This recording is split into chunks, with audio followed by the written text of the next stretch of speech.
Okay, let's dive right into this. Today we're tackling a really interesting question. How does AI even start trying to predict something like a soccer match? They seem so unpredictable. Right, and we've got a specific report to break down. It's a smart bet AI match analysis from the Gambler's Ruin project. They're using, let's see, version 4.0.3 of their MLS League model. And the specific game they're looking at. It's St. Louis City SC versus the San Jose Earthquakes. The report's focused on their upcoming match. Okay, where's it being played? City Park in St. Louis. That's May 31st, 2025, kicking off at 2:30 p.m. Eastern Time. Gotcha. And the source actually gives quite detailed weather forecast for the day, too, doesn't it? It does. Expecting around 84 degrees Fahrenheit, partly sunny. There's a bit of wind predicted. WNW at 12-mile-per-hour, gusting up to 23. Okay. What about humidity and rain? Humidity around 37%, dew point 54, and crucially, only a 4% chance of precipitation. Basically, pretty dry conditions expected. Good visibility to 10 miles. And one really important piece of info early on the injury report finding. Yeah, this is key. According to the source data they used, no injuries reported for either team, St. Louis or San Jose. That's a big variable just taken off the table for the AI then. Exactly. Often, a key player being out can totally change the dynamic, but the AI isn't having to factor that specific element in here based on its inputs. So our mission today is really to unpack how this AI system works. It's clearly not just like one simple calculation. Definitely not. It's described as a blend of different models, different data sources, all trying to piece together forecasts. Right. So how does an AI combine stats, machine learning, historical data, all for something as chaotic as soccer? Let's get into it. So this smart bet AI model for the MLS, they call it a comprehensive prediction engine, and the key term they use is hybrid architecture. Hybrid, meaning it's mixing different methods, not purely statistical, not purely machine learning. That's the idea. It tackles different parts of the problem with different tools. For instance, a core challenge is just predicting goals. How many will each team score? Okay, how does it approach that? For that, it leans on statistical modeling, specifically something called Poisson regression. Poisson regression, I've heard of that. Why is that a good fit for goals? Well, Poisson is designed specifically for modeling count data, like how many times an event happens in a set interval.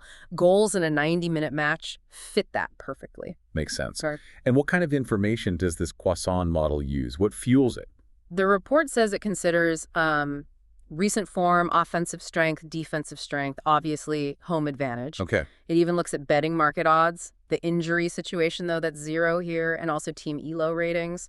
All that goes into predicting the expected goal, or XG. Right, XG. So based on that initial Poisson model, what were the raw numbers, the predicted goals? The sort of basic summary gave predicted home goals as 1.21 for St. Louis Okay. and predicted away goals for San Jose at 1.19. Wow. That's incredibly close, almost identical. Yeah, based on that first pass, it suggests a very tight game goal-wise. But, soccer isn't just about averages. Goals come in clumps sometimes, or not at all. The report mentions bootstrapping, a bootstrapped Poisson simulation. What's that add? That's really about handling the uncertainty. Instead of just one number, bootstrapping simulates the match, say, 1,000 times using those goal rates. 1,000 times. Yeah, or sometimes more. It generates a whole range of possible goal counts, not just the average. It gives you a sense of the variability, the plausible outcomes. Okay, so running that simulation, did it change the expected goals much? And did it give us that range? It tweaked the numbers slightly. Bootstrapped home goals came out 1.22, away goals 1.1, but the key thing is the 95% confidence interval it provides. Right, the range. What was it? For the home team, St. Louis, it was 0.0 to 4.0 goals. 0 to 4. That's quite wide. It is. And for the away team, San Jose, it was 0.00 to 3.000. So it tells you that while one goal each is kind of the central estimate, scores like 2-1-0-0, even 3-0 or 4-0 are impossible according to the model, especially for the home side. That context is important.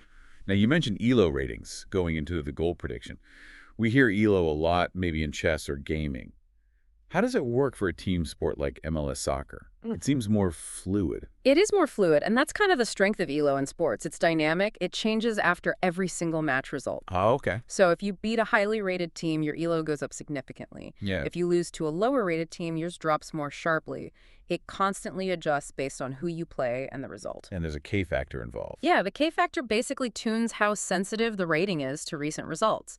A higher K means ratings change more dramatically after each game. It helps reflect current form. So for this specific matchup, St. Louis versus San Jose, Yeah. what were their ELO ratings according to the report? St. Louis, the home team, had an ELO of 1,457.24. Okay. And San Jose was just a fraction behind at 1,449.36. Again, very close. Reinforces that idea of a tightly contested match based on recent performance strength. Exactly. The ELO difference is minimal. All right, so we've got statistical methods estimating goals and team strength.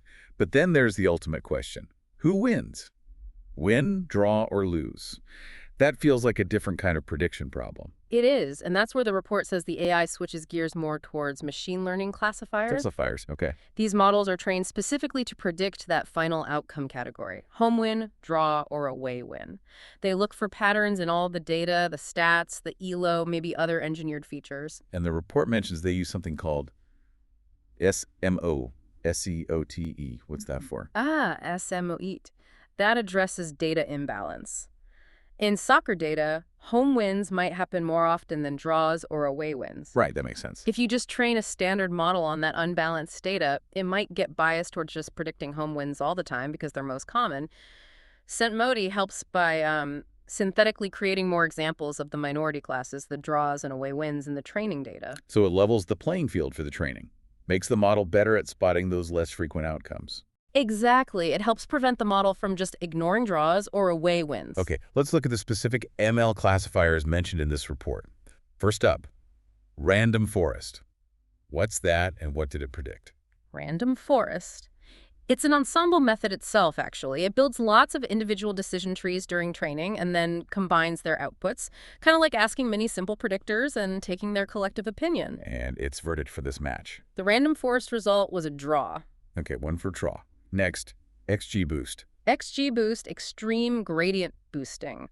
It's a very powerful and popular algorithm. It builds models sequentially, with each new model trying to fix the errors the previous ones made. Sounds sophisticated, its prediction. XGBoost came back with home win. All right, so we have a disagreement already. What about the MLPNN, a neural network? Yep, multi-layer perceptron neural network. This is getting into deep learning territory. These can potentially capture really complex, nonlinear patterns. The report even notes it uses advanced player-level metrics as inputs. Player level, interesting. And its call. The MLPNN also predicted a home win. Okay, 2 for home win, 1 for draw. And the last one mentioned is light GBM. Light GBM, another gradient boosting method like XGBoost, but known for being particularly fast and efficient. It's often used in these kinds of systems. And its prediction. Light GBM also predicted a home win, and the report mentions it's part of the final ensemble, too. Right, so that's 3 models predicting a home win for St. Louis and 1 predicting a draw. How does the AI decide? You mentioned an ensemble, a stacked ensemble. Exactly. Instead of just, say, taking a majority vote, which would be 3-1 for home win, stacking is more sophisticated. It uses another model, a meta model on top. A model of the models. Essentially, yes.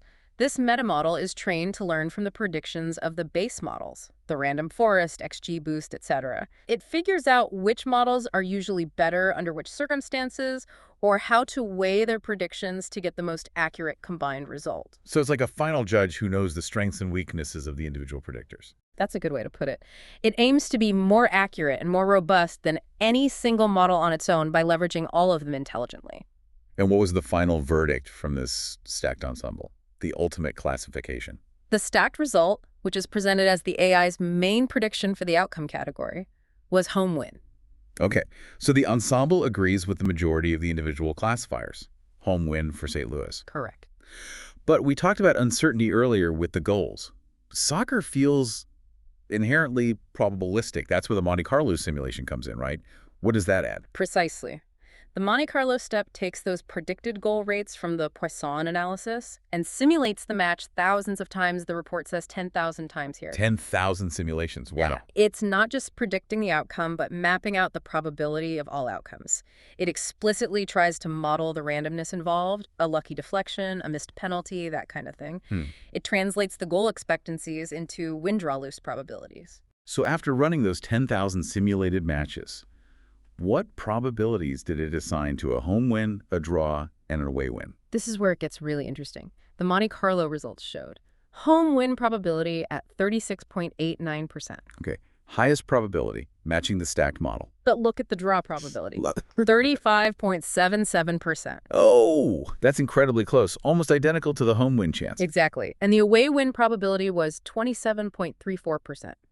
So while the home win is technically the most likely single outcome according to the simulation, a draw is almost just as likely. It really highlights how tight this matchup looks probabilistically. That's a crucial nuance. The simple home win prediction doesn't fully capture.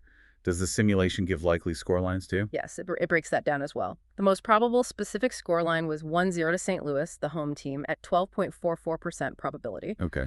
But right behind that was a 1-1 draw at 11.64%. Again, super close. Very close. Then came a 0-1 away win for San Jose at 10.48% and a 0-0 draw at 9.38%. So those low-scoring outcomes, particularly 1-0, 1-1, 0-1, 0-0, collectively make up a big chunk of the probability space. It paints a picture of a likely low-scoring, very tight affair, where a home win or a draw are almost equally plausible. That's definitely the story the probabilities tell. Okay, let's try and synthesize this. We've been through goal prediction models, ELO ratings, individual ML classifiers, the stacked ensemble combining them, and finally the probability simulations. What should you, the listener, take away from how this AI tackles sports prediction? I think the main takeaway is that it's not about one magic bullet. The AI uses different tools for different parts of the problem. Statistical models like Poisson for the how many goals part, machine learning classifiers for the who wins pattern recognition. Right. And then critically, simulation methods like Monte Carlo to embrace and quantify the inherent randomness and uncertainty. The stacking shows it trusts a combined approach over any single viewpoint. It's really an attempt to model the complexity from multiple angles. Yeah, it's trying to account for team strength, form, randomness, everything it can quantify. Exactly. It's building layers of analysis. So to wrap up our deep dive here, we've seen the methodology behind this AI analysis from Elo and Poisson for goals and strength through various ML models like Random Forest and XGBoost, combined by a stacked ensemble, and then probabilistic outcomes generated via Monte Carlo. And the final picture for this St. Louis versus San Jose game, according to the report, is, well, the main classification model, the stacked ensemble, points to a home win. Well, But the Monte Carlo simulation adds that crucial layer of probability, showing that while a home win is the most likely second result, a draw is running it incredibly close in terms of likelihood. An away win is the least likely, but still definitely possible. so here's a final thought for you to consider, based on all this. This AI uses complex ensembles and simulations, not to find a single certain answer, but really to map out the possibilities and their likelihoods.